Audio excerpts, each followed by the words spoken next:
Chapter 19.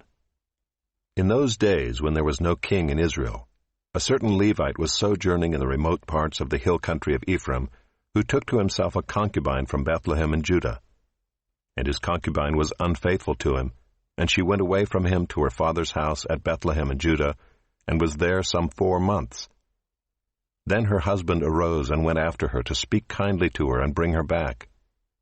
He had with him his servant and a couple of donkeys, and she brought him into her father's house. And when the girl's father saw him, he came with joy to meet him. And his father-in-law, the girl's father, made him stay, and he remained with him 3 days. So they ate and drank and spent the night there.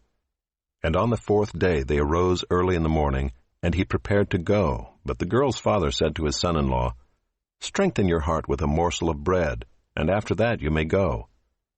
So the two of them sat and ate and drank together. And the girl's father said to the man, "Be pleased to spend the night, and let your heart be merry."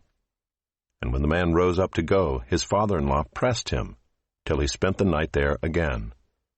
And on the 5th day he arose early in the morning to depart. And the girl's father said, "Strengthen your heart, and wait until the day declines." So they ate, both of them. And when the man and his concubine and his servant rose up to depart, his father-in-law, the girl's father, said to him, "Behold, now the day has waned toward evening. Please spend the night. Behold, the day draws to its close. Lodge here and let your heart be merry, and tomorrow you shall arise early in the morning for your journey and go home." But the man would not spend the night. He rose up and departed and arrived opposite Jebus, that is, Jerusalem. He had with him a couple of saddled donkeys, and his concubine was with him. When they were near Jebus, the day was nearly over, and the servant said to his master, "Come now, let us turn aside to the city of the Jebusites and spend the night in it." And his master said to him, "We will not turn aside into the city of foreigners, who do not belong to the people of Israel, but we will pass on to Gibeah."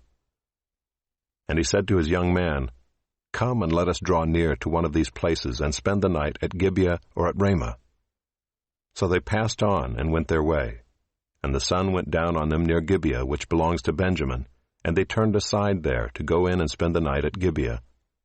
And he went in and sat down in the open square of the city, for no one took them into his house to spend the night. And behold, an old man was coming from his work in the field at evening. The man was from the hill country of Ephraim, and he was sojourning in Gibeah. The men of the place were Benjaminites.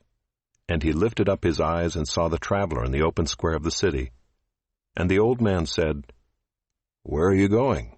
And where do you come from?" And he said to him, "We are passing from Bethlehem in Judah to the remote parts of the hill country of Ephraim, from which I come. I went to Bethlehem in Judah, and I am going to the house of the Lord, but no one has taken me into his house. We have straw and feed for our donkeys, with bread and wine for me and your female servant, and the young man with your servants. There is no lack of anything." And the old man said, "Peace be to you. I will care for all your wants. Only do not spend the night in the square." So he brought him into his house and gave the donkeys feed, and they washed their feet and ate and drank.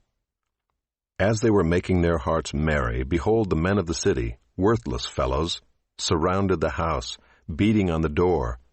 And they said to the old man, the master of the house, "Bring out the man who came into your house, that we may know him." And the man, the master of the house, went out to them and said to them, "No, my brothers, do not act so wickedly. Since this man has come into my house, do not do this vile thing. Behold, here are my virgin daughter and his concubine. Let me bring them out now. Violate them and do with them what seems good to you, but against this man do not do this outrageous thing." But the men would not listen to him. So the man seized his concubine and made her go out to them. And they knew her and abused her all night until the morning. And as the dawn began to break, they let her go. And as morning appeared, the woman came and fell down at the door of the man's house where her master was, until it was light. And her master rose up in the morning, and when he opened the doors of the house and went out to go on his way, behold, there was his concubine lying at the door of the house, with her hands on the threshold. He said to her, "Get up, let us be going." But there was no answer. Then he put her on the donkey, and the man rose up and went away to his home. And when he entered his house, he took a knife, and taking hold of his concubine, he divided her limb by limb into 12 pieces, and sent her throughout all the territory of Israel. And all who saw it said, "Such a thing has never happened or been seen from the day that the people of Israel came up out of the land of Egypt until this day. Consider it, take counsel, and speak."